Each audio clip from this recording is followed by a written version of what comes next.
Today, I want you guys to take a moment and think about the best photo that anyone has ever taken of you. Doesn't it feel good to look good on camera? Well, that is because photographs are powerful.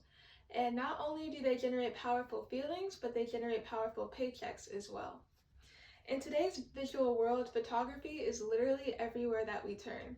From special events such as weddings to marketing campaigns for major companies, photographers are in high demand. Even if you don't want to pursue a lifetime career in photography, knowing the basic skills of how to work a camera can be a great and fun way to make money on the side. Now, many people tend to shy away from starting a photography business because it is very much a spend money to make money ordeal. But there are plenty of ways that you can cut your costs. And today I'm going to share with you the basic components that you need to understand for starting a photography business on a budget. We are going to cover how to develop your photography skills, things to consider when you're starting your business, and how you can save money when you actually begin to start. Alright, so first I want to talk to you about how to develop your photography skills in a way that's both efficient and affordable. Now, obviously, to take photographs, you need a camera. But before you start stressing about what type of equipment you need, I want you to start with what you already have, your cell phone.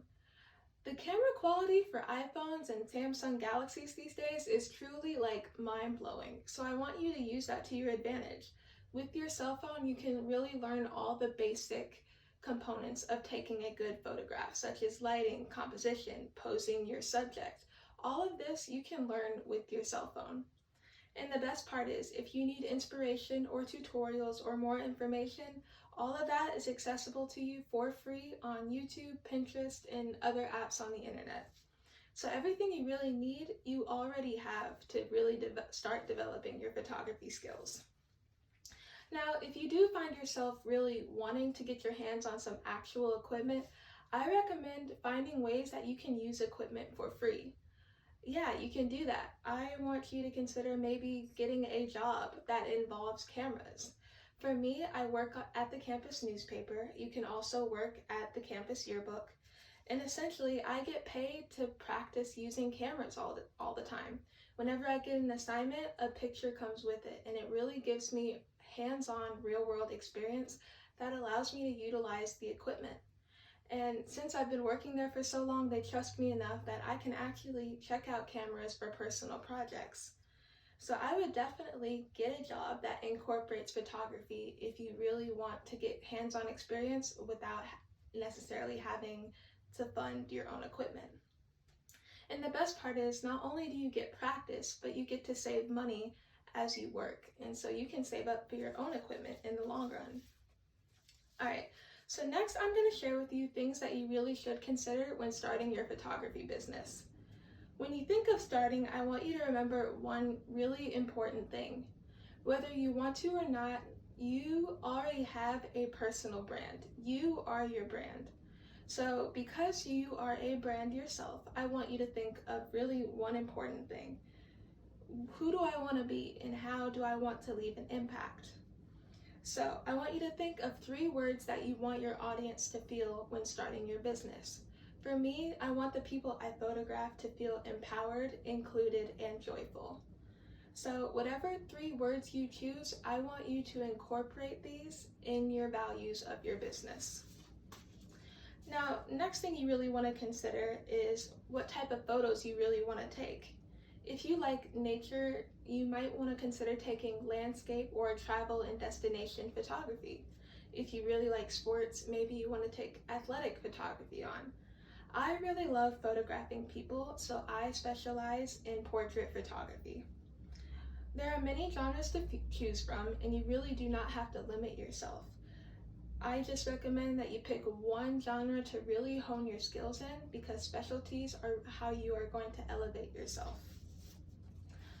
Finally, what you've actually been waiting for, how to actually save money when starting a business. Now, there really is no way to sugarcoat it. Camera equipment is very, very expensive, but there are ways to cut your costs in the long run. For beginners, I really recommend starting with the Canon Rebel. It's a really basic series, and the brand Canon sells very beginner friendly kits. And that is actually what I started off with. So what I have here is my camera, and it comes with a camera body and 2 camera lenses. So you get 2 camera lenses, and the best part is they're all, interchangeable. So you can buy as many new lenses as you want once you get more comfortable with your skill. And this is definitely something I recommend starting off with. And you can get all of this, including the bag and a charger pack and a battery, for around $400 to $500. Yeah, it's a lot of money, but it really is a fantastic investment, and it really is a skill that just keeps on giving back to you. So I definitely recommend it. All right, now we're gonna move on. I'm going to show you also how to make a DIY photo backdrop, because as important as photography backgrounds and lighting and other equipment are, they really aren't necessary when starting your business. So I want you to refer to the DIY checklist that I have left attached, and we are going to learn how to make our own photography backdrops. So when starting your photography backdrop, I want you to think about the color and the vibe that you're going for. There's a lot of options for backdrops that you can use. You can utilize bed sheets, tapestries, curtains, table covers, and if you really want to change colors frequently, you can even use gift wrap from Dollar Tree. Very cheap, very affordable, and it's a very great way to get variety in your pictures. Now, when it comes to how your backdrop will stand up, you can clearly utilize a wall to stand up your backdrop. If you want something that it has more dimension and that you can easily take up and put down, I actually recommend using a curtain rod or even the broomstick from a broom that you can get from Dollar Tree.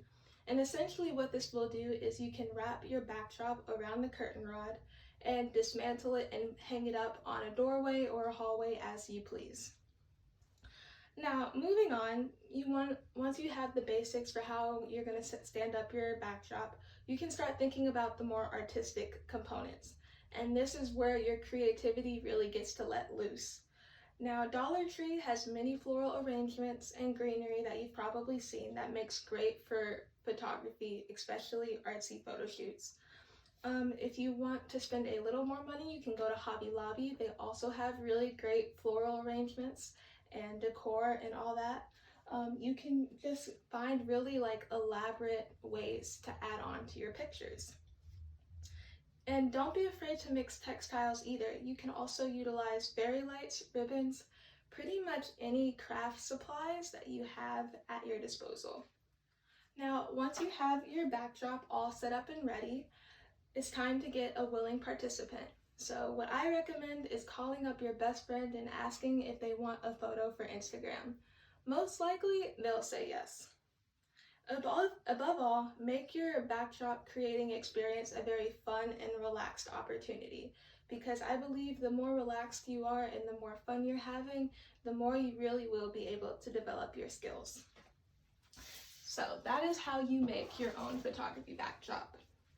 And in conclusion, developing your skills and remembering these key components and utilizing budget-saving tips will really help you start a successful photography business on a budget.